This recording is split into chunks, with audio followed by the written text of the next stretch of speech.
pitaha balona vedatattanvi bandhu krityam mamarshanaha padamo nugraho danda Riteshu prabhunarpitaha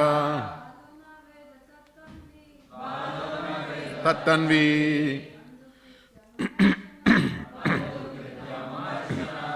Parama supreme anugraha mercy danda punishment Bhrityeshu upon the servants Prabhuna by the master apita awarded bala foolish na does not veda no tat that tanvi O slender maiden bandhu krityam the duty of a friend amarchana angry. Translation. My dear slender maiden, when a master chastises his servant, the servant should accept this as great mercy. One who becomes angry must be very foolish not to know that such is the duty of his friend. Translation, please repeat. My dear slender maiden. When a master chastises his servant, the servant should accept this as great mercy. One who becomes angry must be very foolish not to know that such is the duty of his friend. Purport. It is said that when a foolish man is instructed in something very nice, he generally cannot accept it. Indeed, he actually becomes angry. Such anger is compared to the poison of a serpent. For when a serpent is fed milk and bananas, its poison actually increases. Instead of becoming merciful or sober, the serpent increases its poisonous venom when fed nice foodstuffs. Similarly, when a fool is instructed, he does not rectify himself but actually becomes angry. Paramo nugraho dando brityeshu prabhuna pitha balano veda tattanvi mandukrityam amarshanaha. My dear slender maiden, when a master chastises his servant, the servant should accept this as great mercy.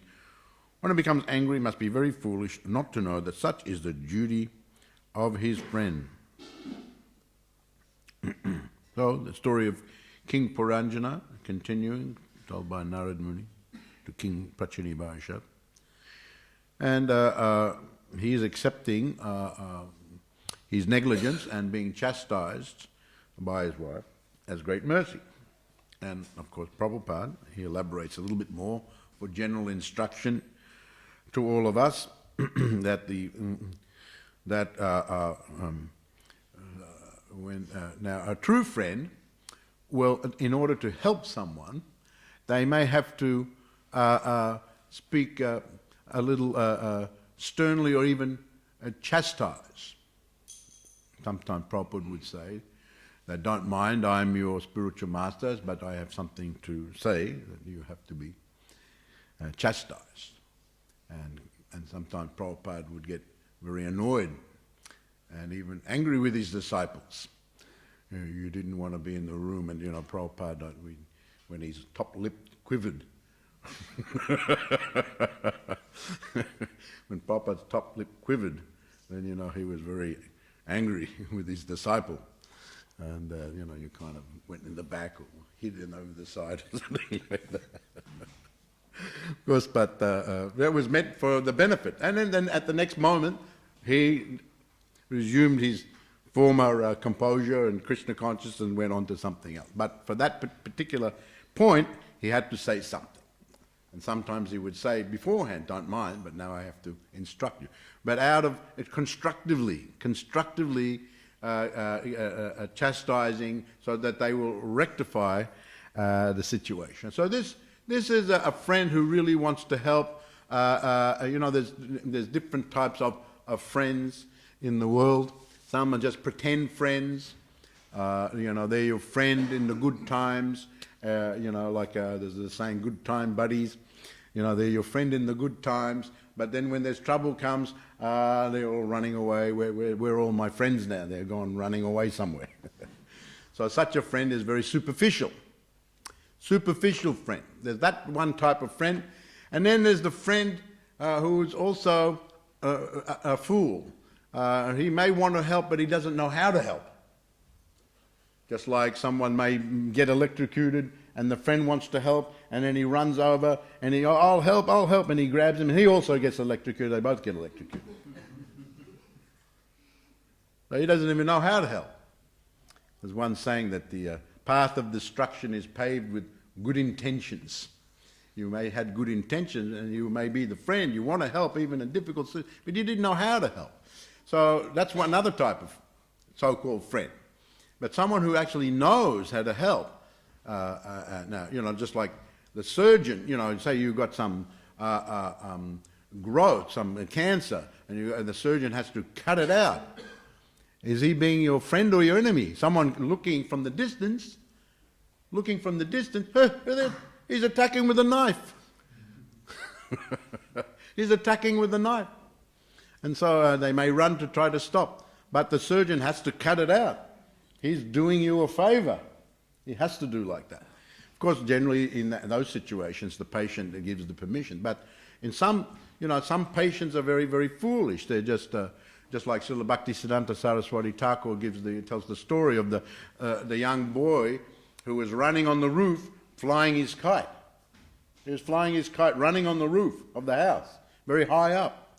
So there was one old man walking, hey, be careful, don't. And the boy was just looking at his kite, he was just running on the roof. Be careful, don't fly your kite on the roof, you'll fall off. So the boy became angry. What do you know, old man, leave me alone, go away. Sure enough, the boy fell off, and the old man had to come. So, very foolish. So some people, they don't know when someone is trying to help them, give them good advice. But nevertheless, here Prabhupada goes on to say that is the duty of someone who can actually help and is in a position to help. Someone who's especially assigned to help. Just like, one should not take it upon themselves necessarily unless there's some catastrophe or emergency situation. But, just like Prabhupada says that the teacher is assigned to teach the students. And he's teaching, and then he has to correct them. It's expected. Sometimes the students don't like it. You have homework, and then the teacher looks over it, and then he calls you up. Well, this is not quite right. That's not quite. So you may get indignant. You may feel that the teacher is not at all my friend. Why is he always criticizing me? Why doesn't he just say it's very good? But no, he's teaching you. He's teaching you, and you have to be corrected. You have to know how to do it correctly. So this is one point here is mentioned, that who is the friend and who is the enemy, friends and enemies. Of course, the someone who's actually a friend, of course, the supreme friend of all is the Supreme Personality of Godhead. He is within the heart, and he is overseeing all the different activities of the living entities and making arrangement, and he's reciprocating according to the position of the living entity, each and every individual living entity. I always remember here Prabhupada was giving in the evening one year he decided to give Bhagavad Gita classes. And so he was giving Bhagavad Gita class, and then the end, Prabhupada was talking about surrendering unto Krishna, and the best way is to come to the point of the bhakti yoga and surrender. And then someone said, Swami, I read in the Gita that the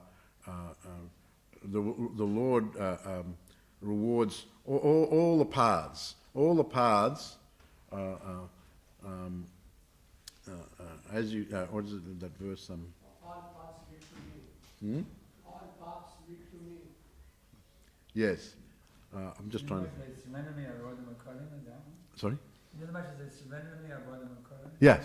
Oh, that's at the end. But what was the start? The start Everyone follows my path in all respects. That. Yeah. So he said like that. That everyone follows my path in all respects, and as if to say that, and he quoted just the first part. Everyone follows my path in all respects. In other words, whatever path you choose, that will have the same result. And Prabhupada said, yes, but you forgot to quote the second part. And what is? As to surrender unto me, I'll reward them accordingly. Yes, everyone eventually will come, and Prabhupada explained like that, everyone eventually will come back to Krishna. But how long will it take? And he actually gave the example, of, just like here in this city, he said, you have skyscraper buildings, and some are very high.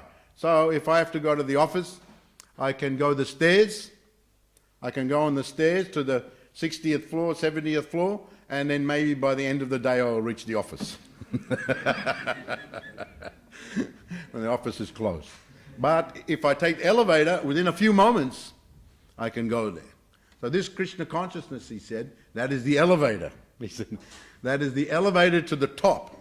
You can do anything, but Krishna rewards accordingly to your surrender. He is like a father. He gives, and sometimes he doesn't give. Just like a father, it has to be the child. The child wants more ice cream. Daddy, give me more ice cream. Give me more ice cream. No, you had enough ice cream. No, give me more ice cream. You had enough ice cream. You'll be sick. You're a bad daddy. You're a horrible daddy. Child may say like that, become angry. So more or less in our conditioned state, we are like the little children. You know, when God gives us what we want, then we're very happy with God. Or Guru, or the representative of God. We're very happy with God, very happy. But if the Guru or Krishna does something we don't like, the Guru said something we didn't want to hear, he's a bad Guru. I don't want him as a Guru anymore. I want another Guru. I want another Guru. This Guru's no good. The Guru's no good. He says always saying something. No. We can't be like that. It is very childish, very, very childish. And so we're like that. We're very foolish, very, very foolish. And so we can't remain foolish. And then we have to know how to please the Guru. The Guru is training us, but we have to also don't remain foolish. He said one time, that one disciple said, Prabhupada, I'm just a fool, a lowly fool. But then said, Prabhupada looked at him and said, but how long will you remain a fool? How long will you remain a fool? Don't remain a fool. Yes, you're a fool, but don't remain a fool. He said, you have to come up, get out of the ignorance. So, of course, on the devotee path, we are like that. And here he says that, in his purport, he says that some people, of course, they're got a stock of hate and anger. This is very much because of the effect of the modes of material nature, especially Rajaguna and Tamaguna. Those in Sattvaguna don't have some.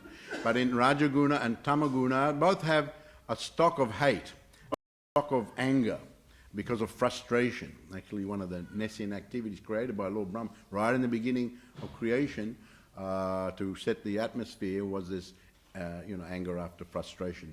Frustration. They're frustrated. They're trying to enjoy these self-deception, sense of death, all these, false proprietorship, all these sort of attitudes had to be created by Brahma. So one of them is, and the anger, especially after the frustration, so especially mode of passion, mode of ignorance, manifests a little bit differently in the mode of passion, a little bit differently in the mode of ignorance, but certainly anger, krodha, these are anger, dambo, dapo, bimanas, krodha, parasame, which are harshness, ignorance, conceit, many qualities there of the mode of ignorance person. And hate and anger. And some have got such a big, huge stock of it just like the snake. Some snakes have very, very big stock of poison. If they bite you, then that you can die within 20 minutes. Like in this country, they're said to have like the 4 or the 5 of the most poisonous snakes in the world. If they just bite you, then you can die very quickly. They've got so much poison. You have to be careful, right? The snakes, so like scorpions. There's one story of the scorpion. The scorpion, there was a big flood, and the river was high, and the scorpion was stuck in the tree, high in the tree, big flood. And then, but there was one big camel. Big camel was very tall. So the camel was going across. He could actually walk across the river to get to the other side where it was dry. He could walk. So the scorpion saw it, and he called out to the camel, "Hey, camel, let me ride on your back so then I can, both of us can get on the other side." And the camel said, No, you're a scorpion. You'll bite me. You'll put your poison in me. He said, No, why would I do that? Then we'll both drown. So finally he convinced the camel, so the camel put the scorpion on his back. They were going halfway across, the scorpion bit him. And the camel looked up, "Why did you do that?" He said, "What can I do? I'm a scorpion. I just couldn't help myself. I had to bite you." Another one of these stories from the Puranas. I had my nature forced me to do it, even though my intelligence knew don't, but my nature just forced me. I've got such a stock of the poison. It has to come out and bite someone. So this is mode of ignorance person. They're always carrying around a lot of hate, a lot of anger, and it doesn't take much to bring that anger out. Some action, some word, or even a look. I'm sure all of us, when we were growing up in different neighbourhoods, you walked past, there was kind of the gang on the corner, and you just kind of like walked over there, and you looked, and they go, "What are you looking at?" "You want some?" Just a look. Maybe you didn't even look. But they're angry. They're just always angry. I remember one new Bhakta downtown Melbourne when in the old day we were out there selling the Bhagavad Gitas and things like that. And one Bhakta, he was almost crying. This man, he was so angry. And, he just came up and he was yelling and screaming. And he just bumped past me. I was so shocked. I was very gentle with him, but he was just such an angry man. I said, what did he look like? He said, "Oh, yeah, that fellow. Yeah, he comes every day. He's always angry." That man's always angry. He's just, if it's not us, it's at the people in the street. Or sometimes I see him yelling in the people in the street. So some people are just always angry. Always angry. And I remember in Adelaide we were doing a story from we were reading from the Srimad Bhagavatam, and there was one story of Devayani and Samishta.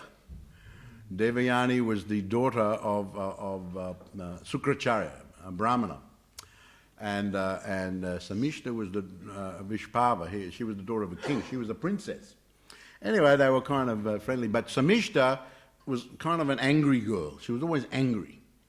Anyway, a bunch of the girls went down when they were young. They went down to bathe in the river. So they found a section of the river, and they took all their clothes and they went for bathing.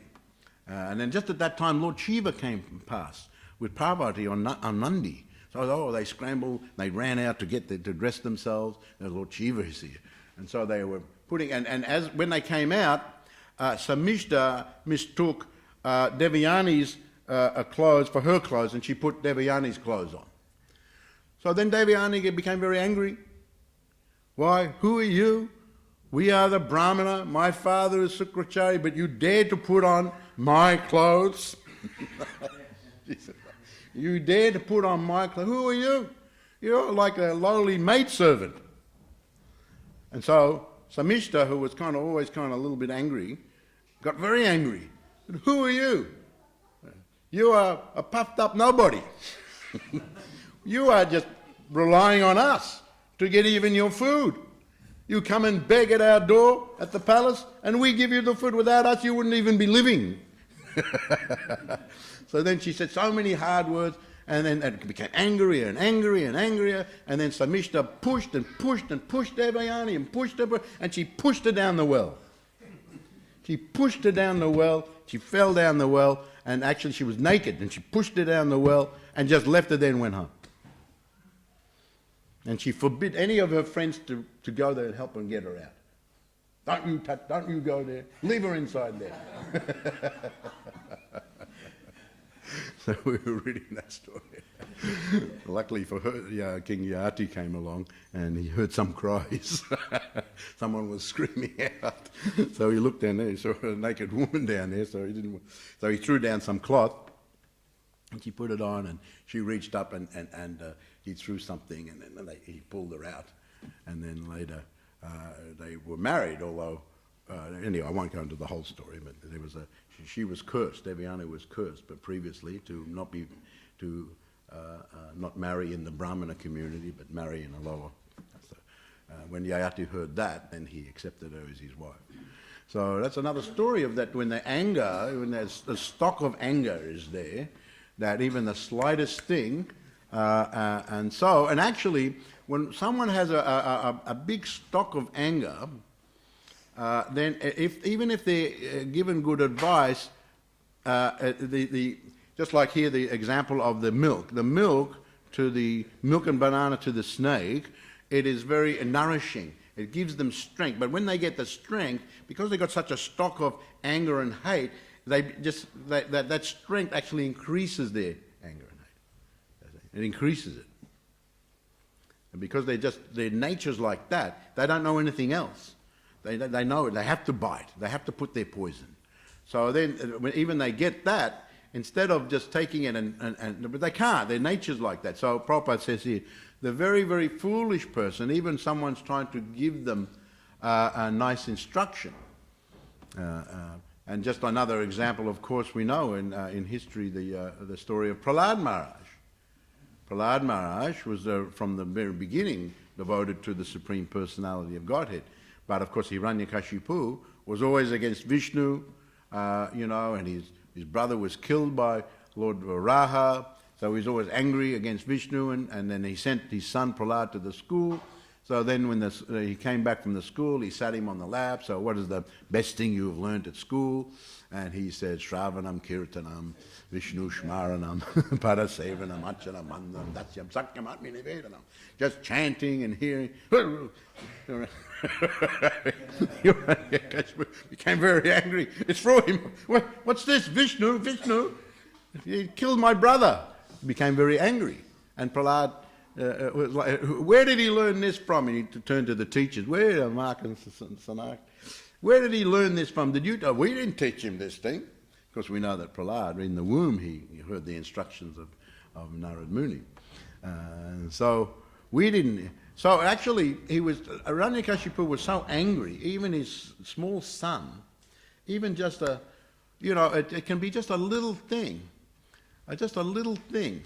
And generally what happens, especially in the mode of, and combined with the mode of passion, there's an overreaction. There's an overreaction where the overreaction is worse than the original thing. Is worse than the original. Or the original thing is something small, but the reaction complicates everything and becomes worse and worse. Just like Devayani and Shamishta. What was the big thing? So, just for a moment she put on the wrong sari. It's a small time thing. But it became a huge thing. So many harsh words, and then she pushed her down the well. So the reaction was worse than the original mistake. You see? So we have to be very careful for this type of thing. That some things happen, and this and that and the other thing. And then how we react to that. We have to be careful. So Hiranyakashipu pushed him, and then he gave the order, kill him. Yeah, what strong reaction! This is his own son, 5 years old. He just said something like that. Kill him. And he had his guards, and they were trying to kill him. They couldn't kill him, and then Hiranyakashipu thought of other things, throw him off the cliff.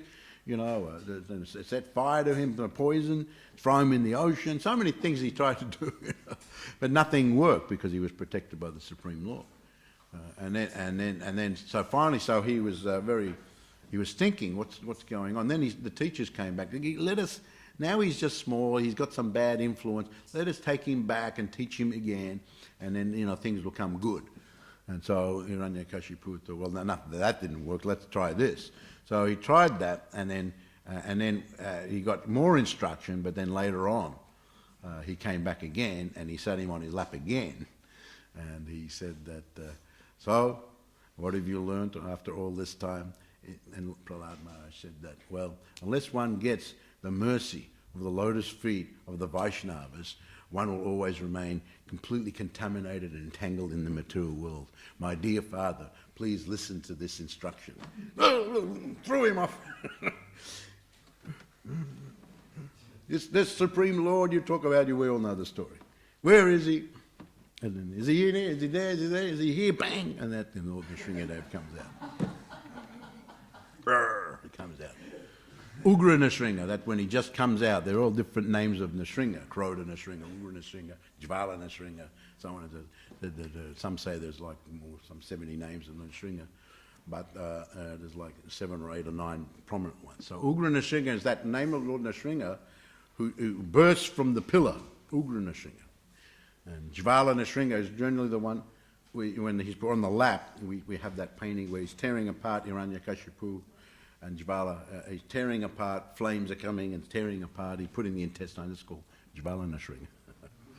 So this Kroda Nrsinga, when he comes down, he calms down a little bit, but he's still that's called Kroda Nrsinga. And then there's Yoga Nrsinga, and so many different forms of Nrsinga.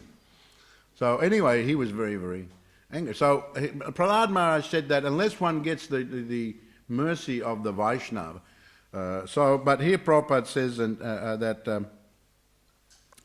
even sometimes the Vaishnava instructs, still someone doesn't take that instruction. But if one gets repeated doses of that mercy, then one can gradually become pure, even though one may have a lot of poison, a lot of hate, just like if you're sick, you're very sick, you may have to, have the treatment for a long time. Something just immediate won't cure you straight away. But if you take it gradually over a long time. So if we get repeated doses of the mercy, and there's a good story in today's, I noted today is the disappearance day of Devananda Pandit. Devananda Pandit, of course, ended up being a very close associate of Lord Chaitanya Mahaprabhu. And he lived there, he was there before the advent of Lord Chaitanya, and he was living on the other side of the Ganga from where Mayapur, close to where Sridhar, if you've ever been on the Parakram, where Chaitanya Saraswat, where Sridhar Maharaj, over that side. So he lived over there. And he was very scholarly, Devananda Pandit. And very, very scholarly, and every day he would recite Srimad Bhagavatam. And he had many students. Many people used to come and hear his recital of Srimad Bhagavatam. But he was more an intellectual reciting. And one time, Srivas Pandit came.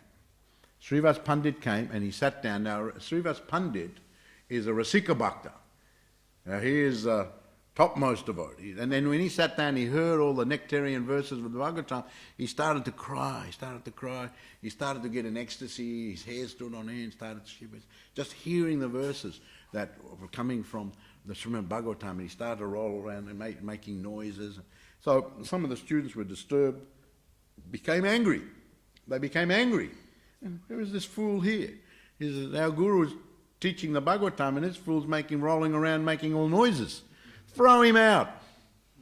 Throw him out of here. Srivas Pandit, they said. Throw him out. So they got him and they threw him outside. And so, but Devananda Pandit, he didn't do anything. He didn't say anything about that. So this was a great offence to a Mahabhagavat. A great offence. And so, but Srivas Pandit, he never said it. He just got up and he went home. Later on, Chaitanya Mahaprabhu, he appeared. And one time he was over at Srivas Pandit's house. And he just pulled him aside and he said that, you remember many years ago, you were over at the house of Devananda Pandit. And you were hearing, and you cried on hearing the verses of the Bhagavatam, but the students threw you out. I noted that. I didn't like that. Of course, this was before that happened before Chaitanya Mahaprabhu, so Srivas Pandit was very amazed that he even knew that. And then later on, Chaitanya Mahaprabhu was on the other side and walking in the area when he saw that Devananda Pandit was again giving the class, and many people were there, students and many other people. And as he got closer, he actually called out. He said, someone who speaks the Bhagavatam, who doesn't know actually what is actually prema, and who distinguishes between the book Bhagavat and the devotee Bhagavat, is the greatest offender. Then he just went away very quickly. But at that time, so many of the people there recognized that Chaitanya Mahaprabhu was very elevated. They went back, please, man, please, we don't want you to feel offended, please come back. But Chaitanya Mahaprabhu paid no heed to them. And then later on, he took sannyas and he went to Jagannath Puri. Sometime after that, now when Chaitanya Mahaprabhu did like that, Devananda Pandit was at a distance, and he was just listening, and he was. But then he thought that he actually recognized that Chaitanya Mahaprabhu was a great personality, and then all of a sudden he went to Puri, so he a little bit regretted that. And then later on, Vakreshvara Pandit came to the area, and he came and he stayed in a devotee's house, and they were having, at night time, they were having kirtan, and it was becoming very tumultuous, wonderful, ecstatic kirtan, dancing, and then they went outside. The kirtan went outside and they were dancing, and then Vakreshvara Pandit went into this amazing dance.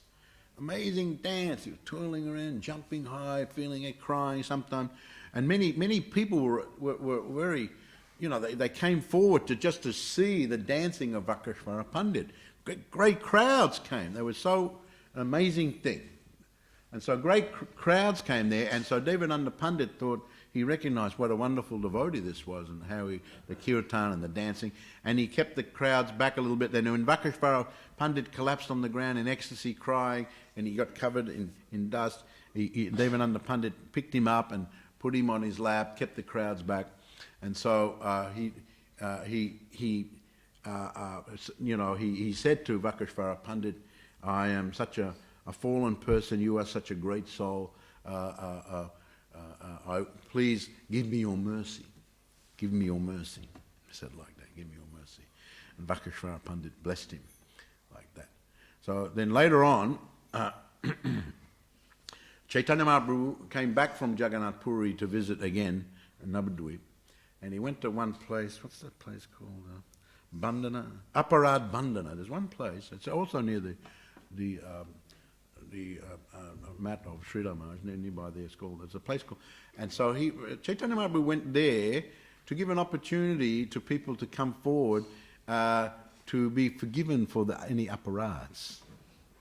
So many people had realized what a great personality Lord Chaitanya Mahaprabhu, and maybe I said some things when he was here as Nimai Pandit before, and let me go there. And the word got out that Chaitanya Mahaprabhu, as a sannyasi now, was over there, and anyone who wanted to come. So many people came begging forgiveness, asking Chaitanya Mahaprabhu for his mercy. So Devananda Pandit took advantage of that. He also went there to the Aparad Bandhana. And he went there and he fell at the feet of Lord Chaitanya. And Lord Chaitanya said that he begged forgiveness for any offense. And he said that, Lord Chaitanya said that, I know previously you have offended Srivas Pandit, but you got the mercy of Vakreshvara Pandit. And so I'm happy, I'm satisfied with you. But then Devananda, what can I do? What can I do to be free from the offense to Srivas Pandit? And he said, well, the only thing is to go to Srivas Pandit and beg forgiveness. All of these beg forgiveness for the offence you caused at his lotus feet. So he did that. He went there, and Srivas Pandit didn't think much. He just picked him up and embraced him and forgave him, and both of them felt great ecstasy embracing one another. And from that time on, and only from that time on, Devananda Pandit became accepted as one of Lord Chaitanya Mahaprabhu's close associates, and Lord Chaitanya accepted him after he was forgiven by Srivas Pandit and after he served Vakreshvara Pandit. So he got the mercy gradually. He committed offence. Lord Chaitanya Mahaprabhu came and instructed him. He didn't really get it, but he kind of thought something was arising in his mind that, I've done something, I've missed the opportunity. So gradually, then Vakrashvara Pandit came, gave him his mercy, and then Lord Chaitanya Mahaprabhu forgave him, and then he went to Shiv. So sometimes even those who are full of the hate and full of the envy, it is said, Prabhupada explains in the Srimad Bhagavatam in one purport in the second canto, he says, when there's ignorance, there must be pride. Because when you're ignorant, you think you identify with something in the world, I'm a big this, I'm a big that, then you get proud. You get proud, even though you haven't got much to be proud of, because you're in ignorance, you get proud. And then Prabhupada goes on to say, then when there's pride, there must be envy. There must be envy. Must be, because you're proud, but actually, what are you proud of? And then others they're more elevated in what you're proud of, you think you possess, but they're higher, so therefore you're envious. And then when you're envious, you must insult others. You must insult others. So one of the qualities of the mode of ignorance is that expert, Prabhupada actually says in Bhagavad Gita, he says they're expert at insulting others. Expert. They just all the time, because they got so much venom inside them that it comes out from on the tongue, a poisonous, a sharp tongue, an acid tongue. Sometimes we say, "Oh, you got quite the acid tongue." Sometimes there's that phrase. So, as someone who's in ignorance like that, as a poison, then the symptoms will be seen. The symptoms. If someone's always angry, full of hate, always insulting everyone, there's certain symptoms. So, if we're like that we're very much affected by the mode of ignorance. Lazy, always sleeping, procrastinating. These are some of the other symptoms of the mode of ignorance. So the guru is very kind. He sees these things, just like a doctor can see by the symptoms of the patient or what the problem is. So the guru, who's very advanced, can see by the symptoms. Oh, this one is, a lot of hate there, a lot of anger there, a lot of laziness there, insulting others. You can see, very much by the mode of ignorance. And he will, give nice directions how to overcome these things. Generally, and Prabhupada in that same purport, he says, and to overcome this enviousness, one has to serve the lotus feet of the great devotees. One has to subordinate themselves at the feet of great devotees, and by their association, by their mercy, over a long period, then one can be gradually purified, even from this envious and angry and hateful mentality. And these things attract, if one is always living in a world of anger, living in a world of hate, living in the world of envy, you will attract other people, and you will also be attracted by their same qualities. This is described simultaneously attracted and repulsed at the same time. This is sometimes the case. You kind of envy them, and you say things about them, but then you kind of gravitate to them also. So these are very much symptomatic of the mode of ignorance people, mode of passion people, also similar qualities, although it comes up a little bit quicker and dissipates a little bit quicker. Whereas the mode of, say, for example, anger in the mode of ignorance comes up very slowly, stays some time, and generally stays a lot longer. But in anger, it comes up quick.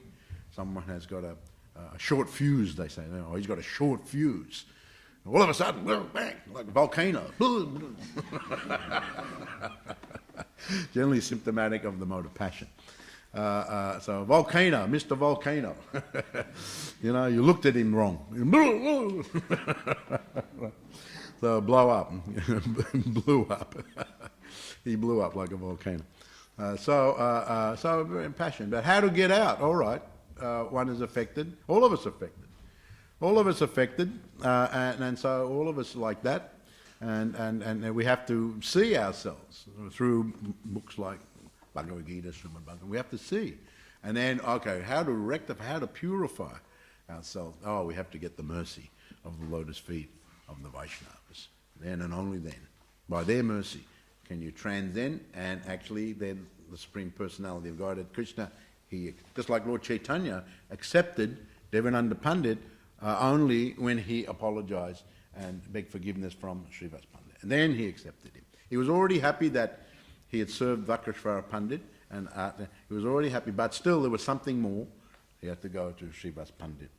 And then he accepted him as one of his own devotees. But before that he was very much on the outside. So this is the secret. Mercy of the Vaishnavas, stay in the association of the devotees, try to serve them, and then we'll make good progress. We're generally very proud. We ourselves like to be served. We don't like to serve others. We like to criticize, kutinati, fault finding. We like to, instead of seeing the good qualities, we always see the bad qualities. But there's good qualities. Don't be like the fly, Prabhupada said. Don't be like the fly. Where does the fly always go? The rubbish. The garbage. Well, that's where you see the flies. They say, don't be like the fly. Be like the bee. Where does the bee go? Flowers, yes, flowers, and it likes to get the nectar and the honey is produced. So be like the bee. Don't be like the fly, be like the bee. Bumblebee for Krishna. We used to actually offer Prabhupada honey. Especially he liked the what's it called? Not the liquid, but the cone, the comb, honeycomb. The comb, the comb, honeycomb is the Prabhupada used to like to take. He said it's very medicinal, very nice. Jai Srila Prabhupada ki jai, Shri Shri Radha Vallabha ki jai, Go Premanandi, Hari Hari Bol. Does anyone have any question, comment? Yes. Someone who has an anger problem, how can they get over their anger problem? What's the solution? Yes, the anger, first of all, we have to... generally, as I said, the anger comes after frustration. Anger after frustration. This was one of the 5 Nessian activities created by Lord Brahma to enable conditioned souls to live in the world. So, and forget Krishna, self-deception and all that, the other activities. So generally it will come after frustration. And so, all right, what am I being frustrated over? How can I not be? One has to situate themselves very nicely in Krishna consciousness, and just be mindful. Check oneself, and situate yourself, and associate with devotees who are very advanced. You will see they are very placid. How they react to things. Quite often we're brought up in a society where it's almost taught to be like that. Right? You know. It's good to be angry. Someone did something, yeah, be angry, get them back. Don't let them walk all over you. Do something. So we're brought up like that. So therefore, we've got the habit of reacting in an angry way. But then when we associate with the devotees in devotional service, then we learn, no, this is not, I've got all these habits from before, but no, we see these great devotees reacting to situations not like that. Although there's a difference sometimes to chastise the disciple, to correct them, that's another thing.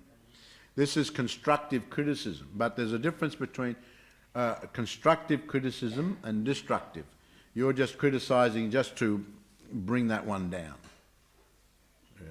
It's not constructive at all. It's selfish. You're doing it for your own self to break that one. But constructive is you actually want to help that person. Of course, one has to become expert how to present it. That's another thing. Someone can say, well, I was just trying to help, and said it in such a way that brought a very heavy reaction. So you have to become expert. But the general formula is that, yes, just engaging in devotional service, keep chanting, try to chant purely, and serve the great Vaishnavas. By their association, gradually, one will overcome. One will gradually be able to overcome the anger.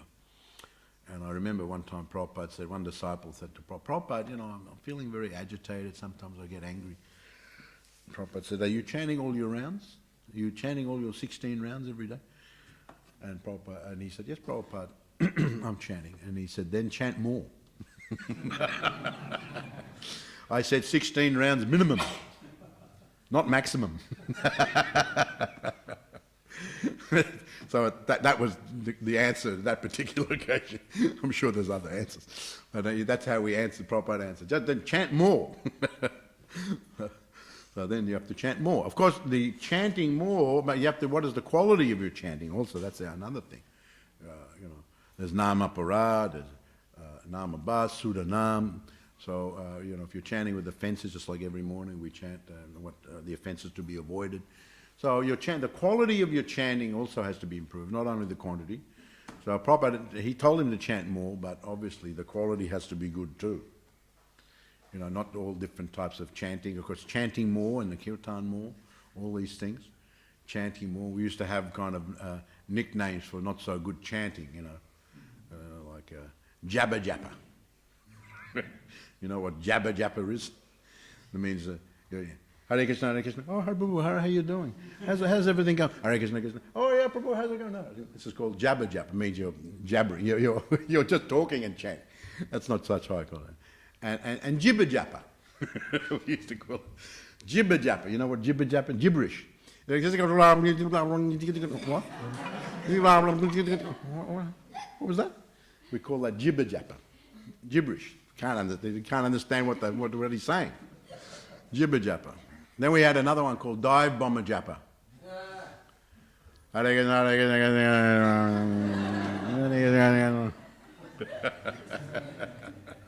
Then another one called Jnana Japa. Jnana Japa, Hare Krishna, Hare Krishna, Krishna Krishna, Hare Ram, Ram Ram, Krishna Krishna, Krishna. I think there was a couple more, but I forget them now. So we have to, the quantity plus the quality has to be good also. Quality chanting. Of course, only can come when we're purified, then automatically quality. So how to be purified, take guidance from the Guru, from the Sadhu, the Shastra. Lord Chaitanya said two things. Harinam and association with devotees.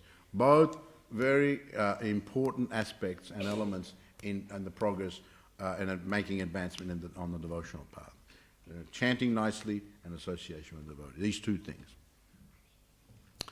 Yes, thank you. Swami, when you were talking about this surgeon, so you have to think of when in doubt, cut it out. Is that the golden rule for the surgeons? Well, you're a doctor, so you would know. When in doubt, cut it out. Yeah, well, they err on the side of caution, especially something very serious, something like cancer or something like that. But of course, you can't go too far. You have to be cautious on that side as well. But yeah, definitely. So sometimes the doctor has to, the surgeon has to, but he's trying to help the patient. All right? Yes. You showed quite a few demonstrations of Japanese japa and this and that. Can you also demonstrate the quality japa? The quality japa? Oh, no, don't ask me to demonstrate. Sankarshan Prabhu can demonstrate. Quality japa means the quality, you're chanting without, as I said, already explained, you know what the offense is, you're avoiding those things, you're concentrating, hearing that sound vibration.